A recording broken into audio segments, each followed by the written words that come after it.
हाय everyone. UPSC civil service में आपका बहुत बहुत स्वागत है। जैसा कि दोस्तों आप देख रहे हैं, हम यहाँ पर बात करेंगे यूपीएससी सिलेबस के बारे में। यूपीएससी का जो सिलेबस है वो बहुत आसान है, उसमें कोई मुश्किल नहीं है। यहाँ हम बात करेंगे प्रिलिमिनरी एग्जामिनेशन के बारे में। दोस्तों, इसके दो प्रश्न पत्र होते हैं। पहला प्रश्न पत्र 2 घंटे का होता है और उसमें कुल 200 अंक होते हैं। दोस्तों, जैसा कि आप देख रहे हैं, दोनों जो प्रश्न पत्र होते हैं वो दोनों माध्यम में होते हैं, हिंदी और अंग्रेजी में। प्रश्नों की कुल संख्या 100 होती है तथा हर प्रश्न के लिए 2-2 अंक दिए जाते हैं। परीक्षा ऑब्जेक्टिव टाइप की होती है। 4 विकल्पों में से एक विकल्प सही विकल्प को आपको इसमें चुनना होता है। नेगेटिव मार्किंग की जाती है और हर एक गलत उत्तर के लिए 1/3 आपके मार्क्स कट जाएंगे। हिंदी और अंग्रेजी माध्यम में ये पेपर दिया जा सकता है। यह आपको खुद चुनना पड़ेगा कि आप अपना माध्यम क्या रखेंगे। दोस्तों, इसके जो आपको कम से कम 66 अंक यानी कि 33% अंक लाने होते हैं, क्योंकि यह एक क्वालिफाइंग परीक्षा है। इस परीक्षा के मार्क्स फाइनल लिस्ट में नहीं जुड़ते हैं, यानी कि मेंस और इंटरव्यू में इसके मार्क्स नहीं जुड़ेंगे। इसको पास करना है। आइए हम शुरू करते हैं प्रथम प्रश्न पत्र का सिलेबस। पहला है राष्ट्रीय और अंतर्राष्ट्रीय महत्व की वर्तमान घटनाएं, जिसे हम करंट अफेयर्स भी कहते हैं। इसके लिए आप एक अच्छी मैगजीन जैसे प्रतियोगिता दर्पण और इसके साथ साथ हिंदू न्यूज़पेपर पढ़ सकते हैं। दूसरा है भारत का इतिहास और भारतीय राष्ट्रीय आंदोलन का इतिहास। इसके अंदर मॉडर्न इंडिया को बहुत इंपॉर्टेंट है। इसके लिए आप स्पेक्ट्रम तथा एनसीईआरटी की किताबों का अध्ययन कर सकते हैं। दोस्तों, जैसा कि आप देख रहे हैं, भारत के इतिहास के अंदर भी इम्पोर्टेंट है। दोस्तों, भारत और विश्व का भूगोल, इसके अंदर भूगोल से संबंधित किताबें पढ़नी है। 6 से लेके 12 तक की एनसीईआरटी लाइन टू लाइन आप पढ़िए, क्योंकि वही बहुत है। दूसरा आता है भारतीय राजतंत्र अनुशासन, इसे इंडियन पॉलिटी भी कहा जा सकता है। इसमें भी आप एनसीईआरटी पे ही ध्यान दीजिए, इसको ध्यान रख सकते हैं। फिर आता है आर्थिक और सामाजिक विकास, इसको इंडियन इकोनॉमी भी कह सकते हैं।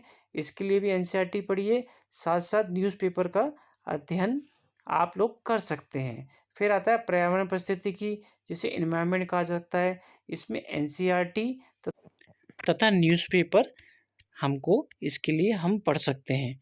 दोस्तों, पर्यावरण एक महत्वपूर्ण विषय है तथा इसके कम से कम 10 से 12 क्वेश्चन आते हैं। अगला विषय है सामान्य विज्ञान, जिसे हम जनरल साइंस भी कहते हैं। इसके लिए भी आपको एनसीईआरटी पे ध्यान देना है 6 से लेकर 12 तक, और साथ साथ कोई एक अच्छी सामान्य विज्ञान की किताब को आप पढ़ सकते हैं। आइए अब हम बात करते हैं सामान्य अध्ययन पेपर 2 के बारे में, जिसको पॉपुलर रूप से सीसेट भी कहा जाता है। ये 2012 से 2013 से इसको लागू किया गया, जो कि क्वालिफाइंग है। ये क्वालिफाइंग है और इसके लिए आपको 33% नंबर ही इसमें लाना है, और मल्टीपल चॉइस प्रश्न पत्र होते हैं और इसके 4 विकल्प होते हैं, जैसा कि पेपर 1 में होता है।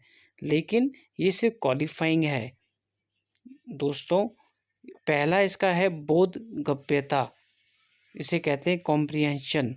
दूसरा है संचार कौशल सहित अंतर व्यक्तित्व कौशल। दोस्तों, इसके अंदर आपको एक कॉम्प्रिहेंशन आएगा, इसमें प्रश्न पत्र आपको देने पड़ेंगे।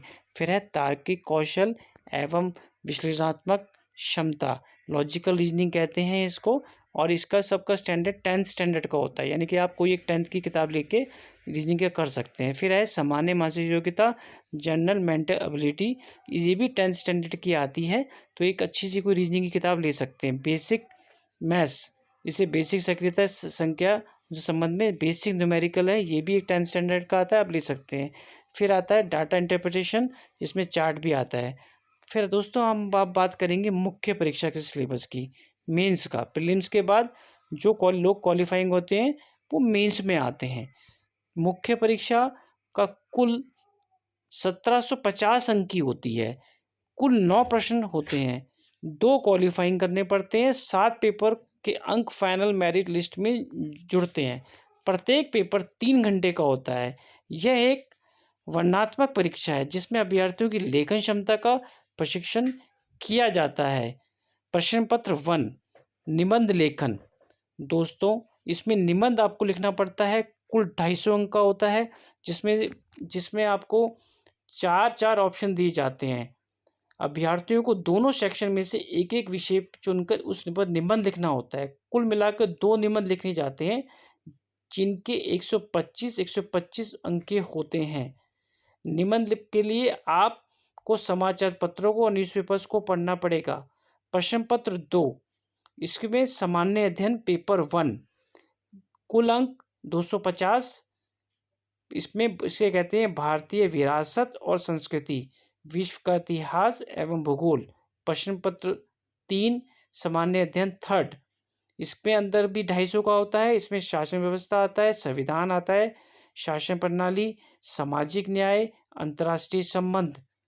इसकी किताबों के बारे में हम अगले वीडियो में इस पे हम विस्तार से चर्चा करेंगे। फिर आता है सामान्य अध्ययन पेपर 3 इसमें आता है विज्ञान एवं प्रौद्योगिकी, आर्थिक विकास, जैव विविधता, पर्यावरण, सुरक्षा तथा आपदा प्रबंधन।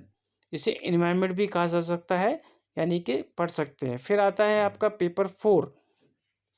पेपर 4 को नीतिशास्त्र या एथिक्स भी कहा जा सकता है। दोस्तों ये बहुत स्कोरिंग पेपर है, जिसमें 250 में से लोगों के 225 तक नंबर आते हैं। फिर आते हैं वैकल्पिक विषय। पहले 2 होते थे, अब एक ही वैकल्पिक विषय आता है। इसमें वैकल्पिक विषय जो होते हैं वो बहुत सारे विषय होते हैं। आप यूपीएससी की साइट पे जाके इसको डिटेल से देख सकते हैं। कुल 51 विषय होते हैं, जिसमें से एक विषय को आपको चयन करना पड़ेगा। जैसे आप इतिहास ले सकते हैं, पॉलिटिकल साइंस ले सकते हैं, लोक प्रशासन ले सकते हैं, भूगोल ले सकते हैं, जो भी आप चाहते हैं, जो भी आप लेना चाहते हैं ले सकते हैं, इसको कर सकते हैं। उसके बाद आता है क्वालिफाइंग पेपर। क्वालिफाइंग पेपर जो होते हैं वो दो प्रश्न पत्र होते हैं, जैसे पेपर ए तथा पेपर बी। दोनों के अंक मेरिट लिस्ट में नहीं जोड़े जाते, ध्यान रखिए आप। परंतु दोनों ही प्रश्न पत्रों में 90 अंक यानी कि 30% अंक आपको लाने पड़ेंगे। पहला जो पेपर होता है वो होता है, किसी भी भाषा को ले सकते हैं, जो 8वीं यानी सूची में भाषाएं दी गई हैं उसको ले सकते हैं। जैसे हिंदी, अंग्रेजी, जितनी भी भाषाएं आप ले सकते हैं। पेपर उसके बाद पेपर अरुणाचल प्रदेश, मेघालय, मणिपुर, नागालैंड उम्मीदवारों के लिए आवश्यक नहीं है, यानी कि जो नॉर्थ ईस्ट जो स्टेट है वहाँ नहीं चलता है। उसके बाद इसका सिलेबस हम बात करेंगे। इसमें आता है बोधगम्यता, संक्षिप्त लेखन, शब्द प्रयोग व शब्द भंडार। दूसरा पेपर होता है अंग्रेजी भाषा का, 3 घंटे का होता है, 300 प्रश्न 300 अंकों का होता है। प्रत्येक प्रश्न में 75 अंक अर्थात 25 अंक लाना आवश्यक होता है। इसका पेपर बी पाठ्यक्रम, बोधगम्यता, संक्षिप्त लेखन, शब्द प्रयोग व शब्द भंडार, संक्षिप्त लेख, ये सिर्फ 10th स्टैंडर्ड के अंग्रेजी होती है, जो कि मुश्किल नहीं होता है। आइए हम बात अब करते हैं इंटरव्यू की, जो कि लास्ट चरण होता है। कुल अंक 275। ये सबसे अंतिम तथा कठिन चरण है। इंटरव्यू में अभ्यर्थियों की बौद्धिक क्षमता का परीक्षण किया जाता है। इस चरण में सभी अभ्यर्थियों द्वारा भरे गए आवेदन फॉर्म से संबंधित प्रश्न पूछे जाते हैं, जैसे कि आपकी हॉबी क्या है, आपकी सोचने की शक्ति क्या है, किस विषय पे अभ्यर्थियों के विचारों का प्रश्न भी इंटरव्यू में किया जाता है। इंटरव्यू का प्रमुख उद्देश्य अभ्यर्थियों के संपूर्ण व्यक्तित्व का प्रशिक्षण करना होता है। दोस्तों इंटरव्यू से ही अच्छी आपकी मेरिट लिस्ट बनती है। तो दोस्तों उम्मीद है कि आपको वीडियो बहुत पसंद आया होगा। अगर आपको वीडियो पसंद आया तो इसको लाइक करें, शेयर करें। नमस्कार।